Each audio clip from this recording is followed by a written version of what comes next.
ನಮಸ್ಕಾರ ಸ್ನೇಹಿತರೆ. ನಾವು ಇವತ್ತು ಒಬ್ಬ ವಿಶೇಷ ವ್ಯಕ್ತಿಯ ಬಗ್ಗೆ ತಿಳಿದುಕೊಳ್ಳೋದಕ್ಕೆ ಹೋಗ್ತಾ ಇದ್ದೀವಿ. ಅವರ ಹೆಸರು ಅಶೋಕ್ ಬೆಂಗಳೂರು ಅಂತೇಳಿ.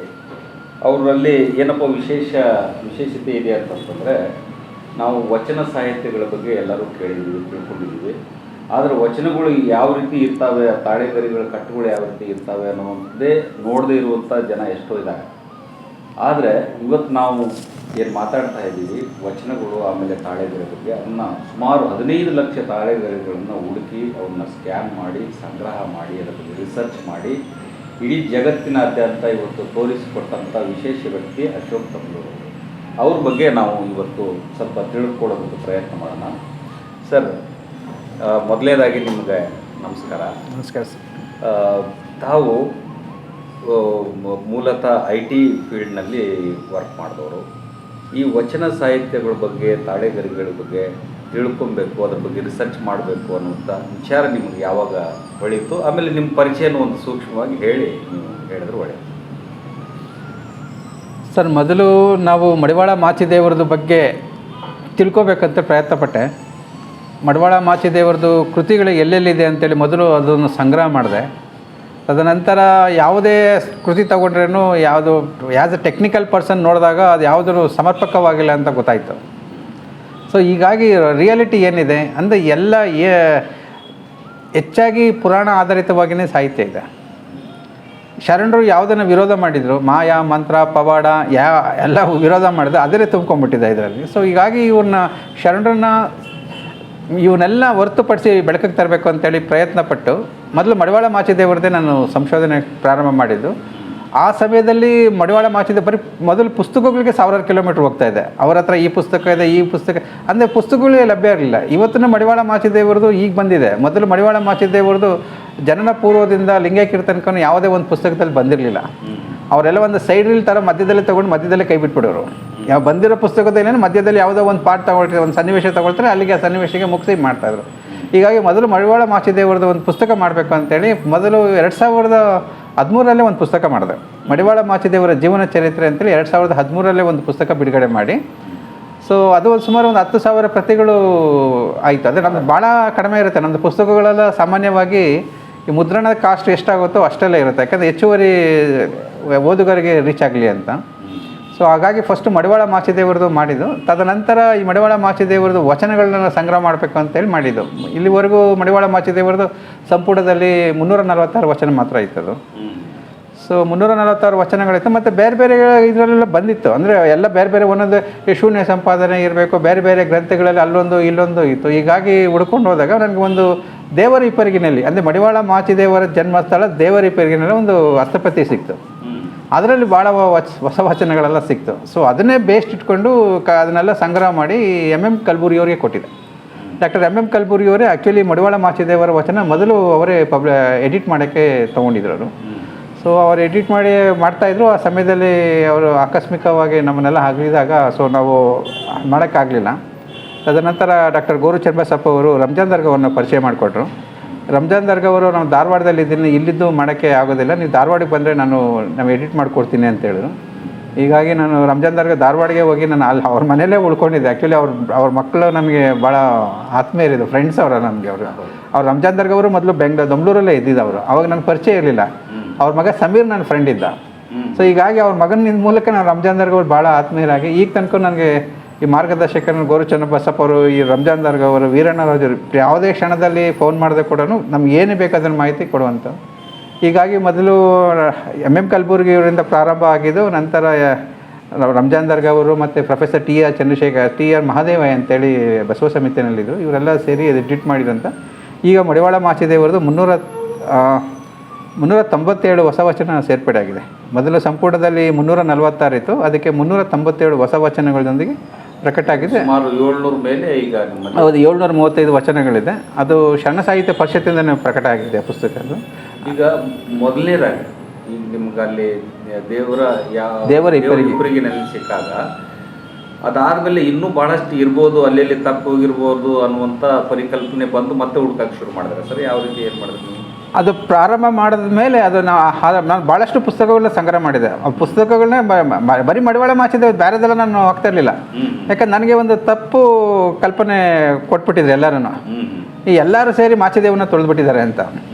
ಹೀಗಾಗಿ ನಾನು ಯಾರನ್ನೂ ಸಂಪರ್ಕ ಮಾಡ್ತಾ ಇರಲಿಲ್ಲ. ಸೊ ಹೀಗಾಗಿ ಬರೀ ಮಡಿವಾಳ ಮಾಚಿದೇವ್ರದ್ದೇ ಹೋಗಿ ಮಡಿವಾಳ ಮಾಚಿದೇವ್ರದ್ದೇ ಸಂಗ್ರಹ ಮಾಡಿ ಮಡಿವಾಳ ಮಾಚಿದೇವ್ರದ್ದು ಮಾತ್ರ ಮಾಡ್ತಿದ್ದೆ, ಬೇರೆಯವ್ರದ್ದು ಮಾಡ್ತಾಯಿಲ್ಲ. ಬೇರೆಯವ್ರು ಮಾಡೋದಕ್ಕೆ ಭಾಳಷ್ಟು ಜನ ಇದ್ದಾರೆ. ಬಸವಣ್ಣವ್ರಿಗೆ ಏನು ಎಲ್ಲ ಭಾಳಷ್ಟು ಜನ ಇದ್ದಾರೆ. ಆಮೇಲೆ ಗೊತ್ತಾಯಿತು ಬಸವಣ್ಣವ್ರು ಬರೀ ಬಾಯಲ್ಲಿ ಮಾತ್ರನೇ ಬಸವಣ್ಣ ಅಂತಾರೆ, ಬಹಿರಂಗದಲ್ಲಿ ಬಸವ ಅಂತಾರೆ, ಅಂತರಂಗದಲ್ಲಿ ಭಾಳ ಕೆಲವು ಜನ ಮಾತ್ರ ಅಂತರಂಗದಲ್ಲಿ ಬಸವಣ್ಣನ ಪೂಜಿಸ್ತಾರೆ ಅಂತ ಆಮೇಲೆ ಗೊತ್ತಾಯಿತು. ಯಾಕಂದರೆ ಇಲ್ಲಿ ತನಕ ನೋಡಿದ್ರೂ ಕ್ರಿಸ್ತಪೂರ್ವ 6ನೇ ಶತಮಾನದಲ್ಲಿ ಗೌತಮ ಬುದ್ಧ ಮಗು ಆಗಿದ್ದಾಗ ಲಿಂಗೈಕ್ಯರ ತನಕ ಹೇಗಿರ್ತಾನೆ ಅಂತೇಳಿ ಬಣ್ಣದ ಚಿತ್ರಗಳಿದೆ.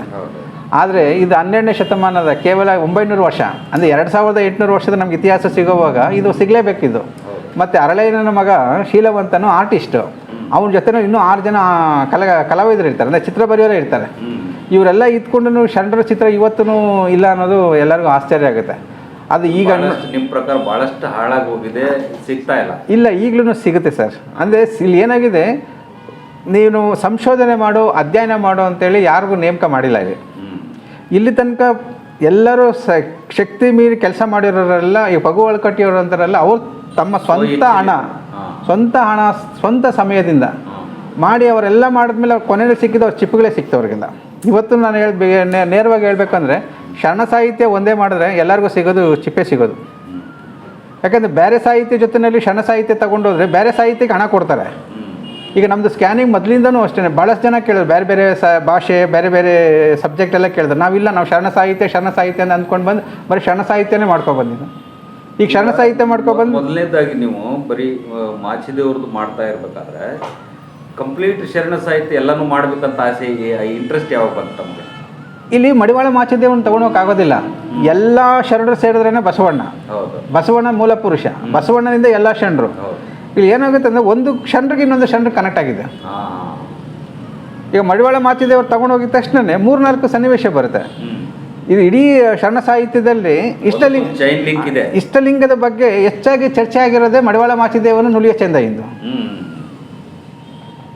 ಇಷ್ಟಲಿಂಗದ ಮಡಿವಾಳ ಮಾಚಿದೇವರು ನುಲಿಯ ಚೆಂದಾಯಿಂದ ಅವರಿಬ್ಬರಿಗೆ ಭಾಳ ಸಂಭಾಷಣೆ ಆಗುತ್ತೆ. ಅವರಿಬ್ಬರು ಸಮಾಧಾನನೇ ಆಗೋದಿಲ್ಲ. ಅದನ್ನು ತಗೊಂಬಂದು ಅನುಭವ ಮಂಟಪದಲ್ಲಿ ಅಲ್ಲೂ ಚರ್ಚೆ ಮಾಡ್ತಾರೆ ಅದ್ರ ಬಗ್ಗೆ. ಮತ್ತು ಕೇತಯ್ಯನ ಸನ್ನಿವೇಶದ ಬಂದಾಗೂ ಮಾಚಯ್ಯನ ಇರ್ತಾನೆ. ಇಡೀ ಶರಣ ಸಾಹಿತ್ಯದಲ್ಲಿ ಆ್ಯಕ್ಚುಲಿ ಹೀರೋ ಅಂತ ಹೇಳಿದ್ರೆ ಮಡಿವಾಳ ಮಾಚಿದೇವರೇ. ವಚನಗಳು ಶರಣರನ್ನು ಸಂರಕ್ಷಣೆ ಮಾಡಿದೆ ಮಡಿವಾಳ ಮಾಚಿದೇವರು. ಆದರೆ ಇವ್ರಿಗೆಲ್ಲರಿಗೂ ವೀರರು ಶೂರರು ಅಂತ ಹೇಳ್ತಾರಲ್ಲ, ಅದು ಮಡಿವಾಳ ಮಾಚಿನ ನಿಜವಾದ ವೀರ ಶೂರ. ಮಡಿವಾಳ ಮಾಚಿದೇವರ ಹೆಸರಿನಲ್ಲಿ 100ಕ್ಕೂ ಹೆಚ್ಚು ಶಿಲಾಶಾಸನಗಳಿದೆ.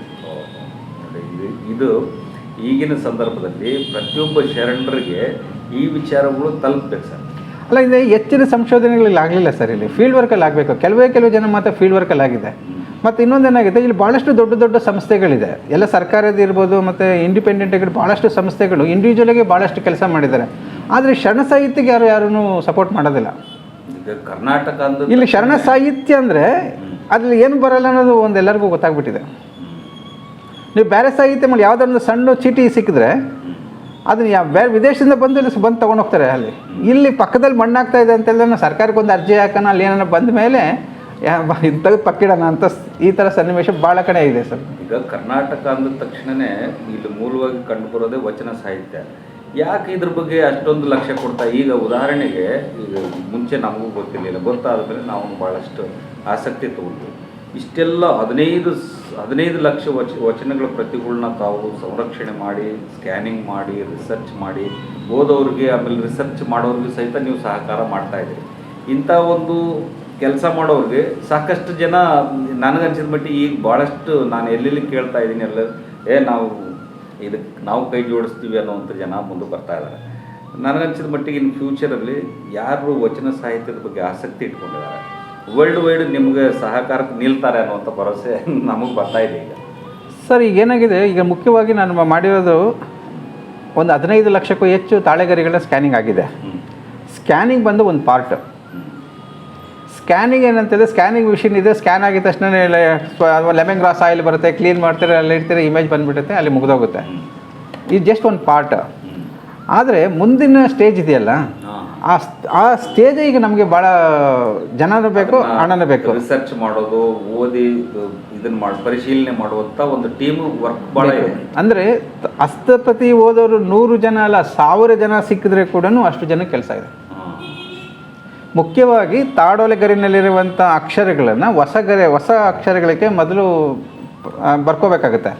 ಬರ್ಕೊಂಡು ನಂತರ ಅದನ್ನು ಪರಿಶೀಲನೆ ಮಾಡಿ ನಂತರ ಪರಿಷ್ಕರಣೆ ಮಾಡಿ ಪ್ರಕಟ ಮಾಡೋದಕ್ಕೆ ಭಾಳ ಸಮಯ ತಗೊಳುತ್ತೆ. ಎಷ್ಟೇ ಭಾಳಷ್ಟು ದೊಡ್ಡ ದೊಡ್ಡ ವಿದ್ವಾಂಸರಿಗೆ ನಾವು ನೋಡಿರೋ ವಿದ್ವಾಂಸಗಳು ನಮ್ಮ ಹತ್ರ ಈಗ ಮಾಡಿರೋಲ್ಲ. ದಿನಕ್ಕೆ ಮ್ಯಾಕ್ಸಿಮಮ್ ಅಂತಂದರೆ 3 ರಿಂದ 4 ಗರಿಗಳು ಮಾತ್ರ ಓದೋಕ್ಕಾಗುತ್ತೆ. ಈಗ ನಮ್ಗೆ ಸದ್ಯಕ್ಕಿರೋದು ಒಂದು 15 ಲಕ್ಷ ಗರಿಗಳಿರೋದು. 15 ಲಕ್ಷ ಗರಿಗಳು ಮಾಡಬೇಕಂತೇಳಿದ್ರೆ ಒಂದು ಭಾಳಷ್ಟು ಸಮಯ ಆಗೋಗುತ್ತೆ. ಅದು ಈಗ ನಾವು ಮಾಡಿರೋದು. ಇನ್ನು 1 ಕೋಟಿಗೂ ಹೆಚ್ಚು ಹಸ್ತಪ್ರತಿಗಳು ಯಾವ್ಯಾವ ರಾಜ್ಯದಲ್ಲಿ ಎಲ್ಲಿದೆ ಅನ್ನೋದು ಕೂಡ ಅದನ್ನು ನೋಟಿಫಿಕೇಶನ್ ಮಾಡಿದ್ದೀವಿ ವಿತ್ ಗೌರ್ಮೆಂಟ್. ಇಲ್ಲ, 15 ಲಕ್ಷ ಮಾತ್ರ, ಅದಕ್ಕೊಂದು ಸ್ವಲ್ಪ ಜಾಸ್ತಿ ಡಿಸ್ಲೀಕರಣ ಆಗಿದೆ. ಇದು ಬಿಟ್ಟು ಇನ್ನು 1 ಕೋಟಿಗೂ ಹೆಚ್ಚು ಯಾವ್ಯಾವ ರಾಜ್ಯದಲ್ಲಿ ಕನ್ನಡದ ಹಸ್ತಪ್ರತಿಗಳು ಎಲ್ಲೆಲ್ಲಿದೆ ಅಂತ ನೋಟಿಫಿಕೇಶನ್ ಆಗಿದೆ. ಮತ್ತು ಕನ್ನಡದ ಹಸ್ತಪ್ರತಿಗಳು ಅಂದರೆ 80% ಶರಣ ಸಾಹಿತ್ಯನೇ ಇರುತ್ತೆ.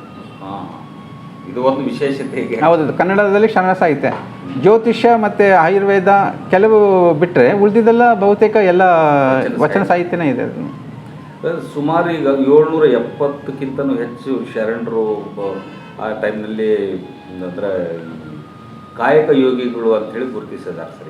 ಈಗ ಇಲ್ಲಿ ತನಕ ಗುರುತಿಸೋದಕ್ಕಿಂತ ನಾನು ಇನ್ನೂ 70 ಜನ ಹೊಸ ಶರಣರು ಮತ್ತು ಅವ್ರ ವಚನಗಳ ಸಂಗ್ರಹ ಆಗಿತ್ತು. ಅದಲ್ಲದೆ ಹೌದೌದು.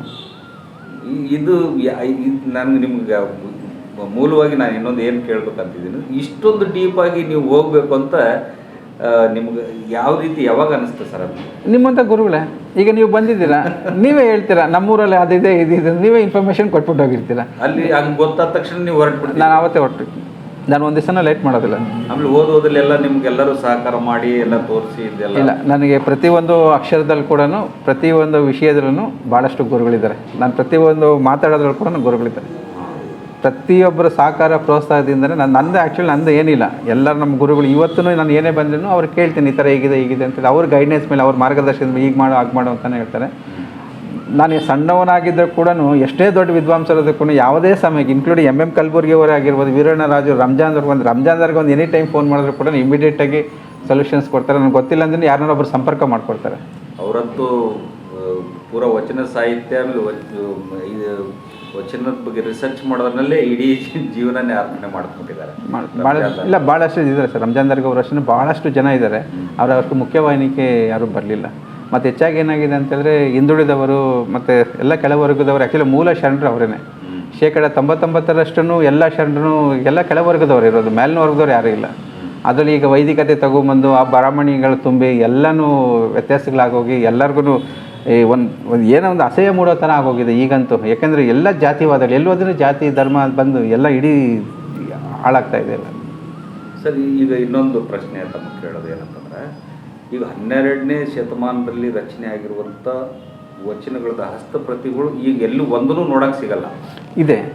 ಈಗ ಇಲ್ಲಿ ತನಕ ನಮ್ಮ ರಾಜ್ಯದಲ್ಲಿ ಹಳೆಯದು ಅಂತ ಹೇಳಿದ್ರೆ 300-400 ವರ್ಷದ ಗರಿಗಳು ಮಾತ್ರ. ಇಲ್ಲಿ 300-400 ವರ್ಷದ ಗರಿಗಳು ಸಿಕ್ಕಿರೋದು ಆಧಾರದ ಮೇಲೆ ಇಲ್ಲಿ ತನಕ ವಚನ ಸಾಹಿತ್ಯ ಬಂದಿರೋದು. ಬಟ್ ಆದರೆ ಈ 300-400 ವರ್ಷದ ಬಂದಿರೋ ಹಸ್ತಪ್ರತಿಗಳು ಕನಿಷ್ಠ ಒಂದು ಸಾರಿ ಅಥವಾ 2 ಸಾರಿ ಮಧ್ಯದಲ್ಲಿ ಪ್ರತಿಯಾಗಿದೆ. ಅಂದರೆ ಕಲ್ಯಾಣ ಕ್ರಾಂತಿ ಆದಮೇಲೆ ಏನು ಎಲ್ಲ ಶರಣ ಸಾಹಿತ್ಯ ನಿಗೂಢ ಆಗಿತ್ತು, ಅದಾದಮೇಲಿಂದ ಯಾವುದು ಬಂದಿರಲಿಲ್ಲ, ಅದು ಬೆಳಕಿಗೆ ಬರಲಿಲ್ಲ. ಮತ್ತು ವಿಜಯನಗರದ ಪ್ರೌಢದೇವರನ ಕಾಲದಲ್ಲಿ ಮತ್ತೆ ಆಳ್ವಿಕೆ ಮತ್ತೆ ಬೆಳಕಿಗೆ ಬಂತು, ಆವಾಗ ಪ್ರತಿ ಮಾಡಿದ್ರು. ಅವಾಗೆಲ್ಲ ಹಸ್ತಪ್ರತಿಗಳು ಹಾಳಾಗ್ತದನ್ನೆಲ್ಲ ಆ ಪ್ರತಿ ಮಾಡಿದ್ರು. ಆ ಪ್ರತಿ ಮಾಡಿರುವಂಥ ಪ್ರತಿಯಿಂದನೇ ಇಲ್ಲಿ ನಮ್ಮ ಹತ್ರ ಈಗ ಸಿಕ್ಕಿರೋದು. ಆದರೆ ಶರಣರಿಗಿನ್ನ ಪೂರ್ವದಲ್ಲಿ ಜೈನರಿದ್ದರು. ಅವರು ಜೈನರು ಎಲ್ಲದಕ್ಕಿಂತ ಹೆಚ್ಚಾಗಿ ಸಾಹಿತ್ಯಕ್ಕೆ ಮಾನ್ಯತೆ ಕೊಟ್ಟು ಅವರು 10ನೇ ಶತಮಾನಗಳಿಂದ ತಾಡಗರಿಗಳನ್ನು ಸಂರಕ್ಷಣೆ ಮಾಡಿದ್ದಾರೆ. ಯಾವುದೇ ಭಾಷೆ ಇರ್ಬೋದು, ಯಾವುದೇ ವಿಷಯ ಇರ್ಬೋದು, ಯಾವುದೋ ಅವ್ರ ಸಬ್ಜೆಕ್ಟ್ ಲ್ಯಾಂಗ್ವೇಜ್ಗೆ ಯಾವುದೋ ಅದೇನು ಇದು ಮಾಡಲೇ ಇಲ್ಲ.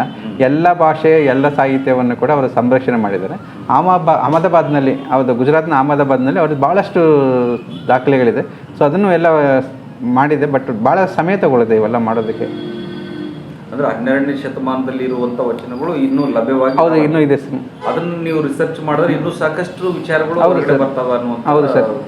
ಅಷ್ಟೇ ಅಲ್ಲ, ಬಹುತೇಕ ಎಲ್ಲ ವಿಶ್ವವಿದ್ಯಾಲಯಗಳಲ್ಲಿ ಕೂಡ ಕನ್ನಡದ ಹಸ್ತಪ್ರತಿಗಳಿದೆ ಸರ್. ಈಗ ನಮ್ಮ ರಾಜ್ಯದಲ್ಲಿ ನಾವು ಭಾಳ ಆಗಿದೆ. ಇಲ್ಲಿನೂ ಅಷ್ಟೇ. ನಾವು ಆ್ಯಕ್ಚುಲಿ ವಾರಣಾಸಿಯಲ್ಲಿ ಮಾಡಿದ್ದೀನಿ, ರಾಜಸ್ಥಾನದಲ್ಲಿ ಮಾಡಿದ್ದೀನಿ, ಉತ್ತರ ಪ್ರದೇಶ, ರಾಜಸ್ಥಾನ್, ಹೈದರಾಬಾದ್ ಎಲ್ಲ ಕಡೆನೂ ಭಾಳಷ್ಟು ಕಡೆ ಮಾಡಿದ್ದೀನಿ. ತಮಿಳ್ನಾಡು, ಮಹಾರಾಷ್ಟ್ರ ಎಲ್ಲ ರಾಜ್ಯಗಳಲ್ಲೂ ಮಾಡಿದೆ. ಮತ್ತು ಕರ್ನಾಟಕದ ಬಹುತೇಕ ಎಲ್ಲ ಮಠಗಳಲ್ಲಿ ಮುಗಿದೋಗಿದೆ. ಚಿತ್ರದುರ್ಗದಲ್ಲಿ ಮೊದಲು ನಾವು ಮಾಡಿದ ಚಿತ್ರದುರ್ಗ ಮುರುಘಾ ಮಠದಲ್ಲಿ 8 ವರ್ಷ ಹಿಂದೆ ಮಾಡಿದ್ದು. ಅದಾದ ನಂತರ 3000 ಮಠ ಮಾಡಿದಿರಿ, ಗದಗಿನ ತೋಟದಾರ ಮಠ ಮಾಡಿದಿರಿ, ಬೆಳಗಾವಿ ರುದ್ರಾಕ್ಷಿ ಮಠ ಮಾಡಿದಿರಿ, ಸಾಗರದ ಆನಂದಪುರ ಮಠ ಮಾಡಿದಿರಿ, ಕೋಡಿ ಮಠ ಈಗ ಮಾಡ್ತಾ ಇದ್ದೀರಿ ಸರ್? 12 ವರ್ಷ ಇದೆ. 12 ವರ್ಷದಿಂದ ಸತತವಾಗಿ ಇದೇ ಕೆಲಸದಲ್ಲಿ ಇದನ್ನ ಮಾಡ್ತಾ ಮಾಡ್ತಾ ನಿಮ್ಗೆ ಒಂಥರ ವಿಶೇಷ ಆನಂದನೂ ಆಸಕ್ತಿನೂ ಹುಟ್ಟುತ್ತಾ ಇದೆ ಹಾಗೇನೆ. ಅಲ್ಲ, ಏನಿಲ್ಲ, ಯಾರಿಗೂ ಕಾಣಿಸಿರೋದು ನನಗೆ ಕಾಣಿಸ್ತಾ ಇದೆ ಅಂತ ನಾನು ಕಲೆಕ್ಟ್ ಮಾಡ್ತಾ ಇದ್ದೀನಿ ಅಷ್ಟೇ. ಎಲ್ಲರಿಗೂ ಕಾಣಿಸುತ್ತೆ. ಬಟ್ ಈಗಂತೂ ಅಷ್ಟಪತಿಗಳ ಬಗ್ಗೆ ಈಗ ಎಲ್ಲರಿಗೂ ಗೊತ್ತಿದೆ. ಮೊದಲು ಅಷ್ಟಪತಿಗಳಂದ್ರೆ ಏನು, ಮತ್ತು ಫಸ್ಟ್ ಆಫ್ ಆಲ್ ಶರಣ್ ನನಗೆ ಗೊತ್ತಿರಲಿಲ್ಲ. ಮಾಚಿದೇವ ಯಾರು ಅನ್ನೋದು ನನಗೆ ಗೊತ್ತಾಗಿದೆ 12 ವರ್ಷ ಹಿಂದೆ. ನನಗೆ ಮಾಚಿದೇವ ಯಾರು, ಬಸವಣ್ಣ ಅಂತ ನನಗೆ ಯಾರು ಗೊತ್ತಿರಲಿಲ್ಲ. ಅವ್ರ ಹೆಸರುಗಳು ಕೂಡ ನಾನು ಕೇಳಿದೆ. ಅವ್ರಿಗೆ ಕೇಳಿದ್ರೆ ಕೂಡ ಏನೋ ಕೇಳಿಸ್ದಂಗೆ ಅವ್ರು ಯಾರು ಅಂತ ನನಗೆ ಗೊತ್ತಿರಲಿಲ್ಲ. ಬಟ್ 12 ವರ್ಷ ಹಿಂದೆಯೇ ನನಗೆ ಇವರೆಲ್ಲ ಗೊತ್ತಾಗಿ ಇವತ್ತು ಎಲ್ಲನೂ ಆಲ್ಮೋಸ್ಟ್ ಎಲ್ಲ ಆಗಿದೆ. ಮತ್ತು ಬಹುತೇಕ ಎಲ್ಲ ಶರಣ ಕ್ಷೇತ್ರಗಳಿಗೂ ಭೇಟಿ ಕೊಟ್ಟು ಅವ್ರದ್ದೆಲ್ಲ ದಾಖಲೆ ಮಾಡಿದ್ದೀನಿ. ಬಹುತೇಕ ಶರಣರ ಕ್ಷೇತ್ರಗಳು ಕೂಡ ಬದಲಾಗಿದೆ, ಶರಣರ ಹೆಸರುಗಳು ಕೂಡ ಬದಲಾಗಿದೆ. ಎಲ್ಲ ಭಾಳಷ್ಟು ಬದಲಾವಣೆ ಆಗುತ್ತೆ. ಈ ಹೊಸದಾಗಿ ಬರಿಬೇಕಾಗುತ್ತೆ. ಯಾಕಂದರೆ ಈಗ ಇರೋದನ್ನು ರಿಪೇರಿ ಮಾಡೋಕ್ಕಾಗಲ್ಲ. ರಿಪೇರಿ ಮಾಡಲಾಗದಷ್ಟು ಡ್ಯಾಮೇಜ್ ಮಾಡಿಟ್ಟಿದ್ದಾರೆ. ಸೊ ಇದನ್ನೆಲ್ಲ ಹೊಸದಾಗಿಯೇ ದಾಖಲೆ ಆಧಾರಿತವಾಗಿ ಮಾಡಬೇಕಾಗುತ್ತೆ.